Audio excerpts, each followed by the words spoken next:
Nylon मांजा विरोधात मनपाची मोहीम. 18,000 विद्यार्थ्यांनी नायलॉन मांजा न वापरण्याची घेतली शपथ. नायलॉन मांजामुळे होणाऱ्या अपघातांना आळा घालण्यासाठी महानगरपालिकेच्या वतीने महत्त्वाचं पाऊल उचलण्यात आलंय.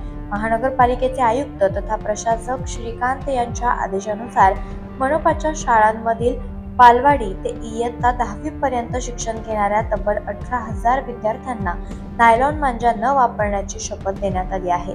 नायलॉन मांजाच्या वापरामुळे अनेक गंभीर अपघात घडत असल्याचं सातत्यानं समोर येत आहे. या पार्श्वभूमीवर विद्यार्थ्यांमध्ये लहानपणापासूनच जनजागृती व्हावी यासाठी मनपाच्या सर्व शाळांमध्ये आज सकाळी परिपाठाच्या वेळेस नायलॉन मांजा न वापरण्याची शपथ देण्यात आली. विद्यार्थ्यांनी नायलॉन मांजा स्वतः वापरू नये, तसेच मित्र-मैत्रीण किंवा शेजारी कोणी वापरत असल्यास त्यांची माहिती तत्काळ शिक्षक किंवा पोलिसांना देण्याबाबत मार्गदर्शनही करण्यात आलं.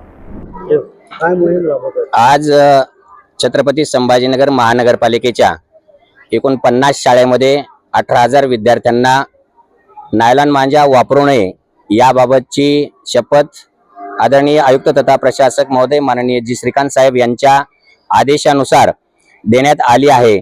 या सर्व विद्यार्थ्यांनी आज सकाळ सत्रात आणि जनरल शिफ्टमध्ये सर्व विद्यार्थ्यांनी ही शपथ घेतली असून सर्व विद्यार्थी आपला स्वतः तर हा नायलॉन मांजा वापरणार नाहीत, परंतु शेजारी कुटुंबीय मित्रमैत्रिणींना सुद्धा हा नायलॉन मांजा वापरू नये याच्या दुष्परिणामाबद्दल ते माहिती देणार आहेत. आणि जर तसं कोणी वापरत असतील तर ते आमच्या सर्व शिक्षकांना आणि पोलिसांना सुद्धा कळवणार आहेत. आदरणीय आयुक्त साहेबांचा जो संदेश आहे, आव्हान आहे की शहरातील कोणत्याही नागरिकांनी, विद्यार्थ्यांनी, मुलांनी हा नायलॉन मांजा वापरू नये, कारण या नायलॉन मांजाचा खूप मोठा दुष्परिणाम आहे. मनुष्य प्राण्याला तर त्याची इजा होतच आहे, परंतु जे पक्षी आहेत या पक्ष्यांना सुद्धा तो जीव घेणा ठरत आहे. त्यामुळं हे आज सर्व विद्यार्थ्यांना शपथ दिलेली आहे आणि यामुळं या नायलॉन मांजाचा वापर कमी होईल असं आम्हाला या सर्व एकंदरीत वातावरणावरून वाटत आहे. माझं नाव ज्ञानदेव सांगळे, मी कार्यक्रम अधिकारी आहे, महानगरपालिका शिक्षण विभाग. लोकनायक न्यूज